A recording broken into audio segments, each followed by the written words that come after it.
When the HOA president fined me for unauthorized use of my own backyard pool, I thought it was a bad joke. Turns out Karen and her buddies had been using my pool behind my back for their exclusive HOA gatherings. She wanted to play authority, so I locked it, exposed them, and made her pay. I moved into Lakeside Ridge to escape chaos, not invite it. After 20 years as a firefighter, I just wanted some peace. A backyard, a grill, and the sound of water. My small 2-story house had one selling point that made me fall in love instantly. A beautiful pool built right into the hillside. It wasn't anything fancy, just a well-maintained blue-tiled pool, a deck, and a little waterfall feature the previous owner had installed. Perfect for a man who wanted quiet afternoons and weekend barbecues, but my peace lasted less than a month before she appeared. Karen Henderson, the HOA president. I first met her while trimming hedges near the driveway. She strutted up in heels too high for grass, holding a clipboard and smiling like a shark. "Mr. Lawson, welcome to Lakeside Ridge," she said sweetly. "We like to keep things orderly here. I assume you've reviewed our HOA guidelines?" "Read 'em cover to cover," I lied. She laughed, a sharp little sound. "Good. Then you'll understand why I'm issuing you a notice." I frowned. "Notice for what?" "For your pool usage.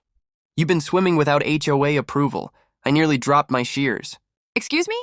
"It's my pool," she smiled. "Technically, it's part of the community's shared aesthetic. Pools require registration to ensure compliance. Safety, insurance, appearance, all that."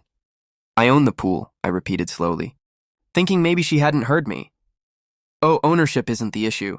Dear," she said in that syrupy tone people use when they're about to say something outrageous, "you need an HOA activity permit to use private amenities if they're visible from the street. Yours is." I just stared. "You're fining me for swimming?" $250, she said cheerfully, handing me the slip. "Due in 7 days.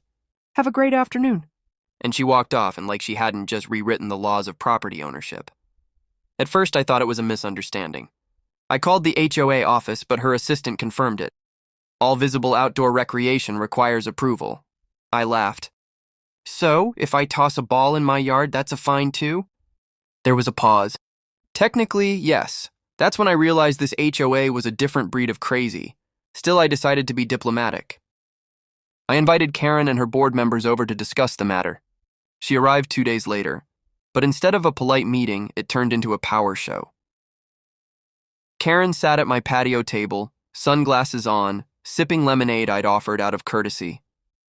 "We've had reports," she began, "that your pool parties are disturbing the community peace." "Pool parties?" I repeated. "I swim alone," she smiled thinly. "Maybe your guests aren't aware of the rules," I frowned. "What guests?" That's when her expression faltered, for just a second. "Oh, I assumed..." She quickly recovered. "Anyway, it's best you comply. The HOA will be hosting a community gathering this weekend. We'd appreciate the use of your pool, as it's the most visually pleasing one on the block." It clicked. They wanted to use my pool. For free, and the fine? A way to assert control. To make me agree to share it. I leaned back in my chair and smiled. "You want to borrow my pool for your HOA party?" "It's not borrowing, dear. It's community spirit," I nodded slowly. "Sure thing," her grin widened. I knew you'd be reasonable, but what she didn't know was that I was already planning my revenge. Saturday rolled around. The HOA arrived in full force. Lawn chairs, coolers, decorations. It looked like they were setting up for a 4th of July bash. Karen, of course, wore a bright red dress and a whistle like she was directing traffic. I played the part of the accommodating homeowner, greeting everyone with a smile. But they didn't know that earlier that morning, I'd had a little upgrade installed, a brand new code-locked gate around the pool. As the crowd gathered, Karen strutted up. "All right, Mr. Lawson, you can help us set up the food near the deck." "Sure," I said, pretending to grab something from inside the house. A few minutes later, I returned, holding a remote control. Karen frowned. "What's that?" "Just a security adjustment," I said. I pressed a button, and with a satisfying clank, the pool gate's magnetic lock engaged. "What's happening?" one of the board members asked, rattling the gate. Karen laughed awkwardly. "Probably a malfunction." "Not a malfunction," I said casually. "I locked it." Her smile froze.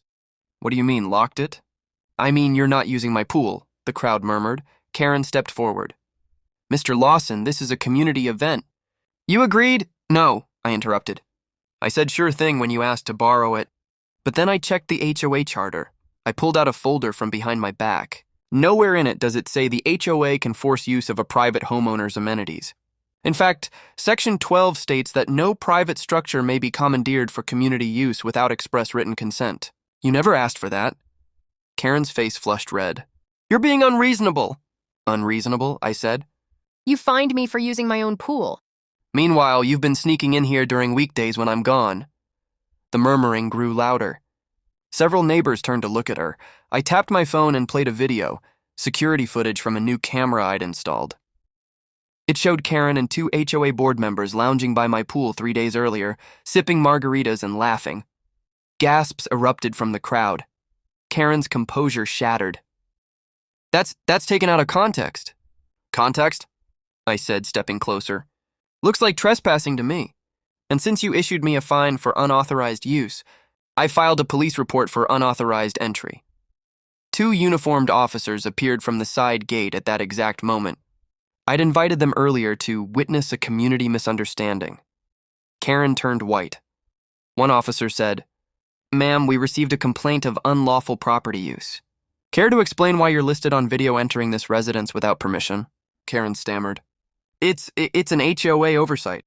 Yeah, I said, a big one. The officers didn't arrest her on the spot, but they took a detailed statement and words spread like wildfire. The HOA's Queen Karen caught trespassing and exposed in front of half the neighborhood. After the crowd dispersed in shame and whispers, I sat by the now locked pool, calm and satisfied. That night, the HOA tried to send me a cease and desist letter for public humiliation. I framed it and hung it in my garage. The fallout was delicious. By Monday morning, half the community had seen the footage. The HOA's Facebook group was in meltdown mode. Members called for Karen's resignation, but Karen didn't give up easily. She doubled down, claiming I had violated community trust. So I decided to finish this once and for all. I gathered all my documentation, the fine, the footage, and a few neighbor statements, and took it to the county housing board. They were very interested to learn that an HOA was illegally fining residents for personal property use. An investigator showed up within a week. After reviewing everything, they suspended HOA fine authority pending a full audit. Then came the cherry on top. The HOA's insurance provider found Karen had filed fake maintenance claims for community pools. She'd been using my pool's expenses to pad the HOA budget. That was the end of her. She was voted out unanimously, fined thousands, and barred from ever serving on an HOA again. The new president, a kind retired teacher named Mr. Brooks, came to apologize personally. On behalf of everyone, Mr. Lawson, we're sorry. You've done this neighborhood a favor, I nodded. Just don't mess with people's homes. That's all I ask. From then on, Lakeside Ridge changed. The rules were relaxed. The HOA stopped acting like a dictatorship. And my pool? Off limits, permanently private. I even put up a new sign. Private pool, HOA free zone. Every time I swam, I smiled knowing that peace had returned. Not because I fought dirty, but because I fought smart. A few weeks later, Karen moved out. Some said she went to manage another HOA in a different state. Poor souls, whoever lives there next. As for me, I hosted one final pool party for the neighbors who actually respected boundaries. Burgers, music, laughter. Real community spirit, not HOA propaganda. As the sun set, one of my new friends raised a toast. To Lawson, the man who locked out the HOA. We laughed, clinking glasses, water shimmering with the reflection of the setting sky. Sometimes revenge isn't loud or cruel. It's simply justice done in your own backyard, and I couldn't have written it better myself.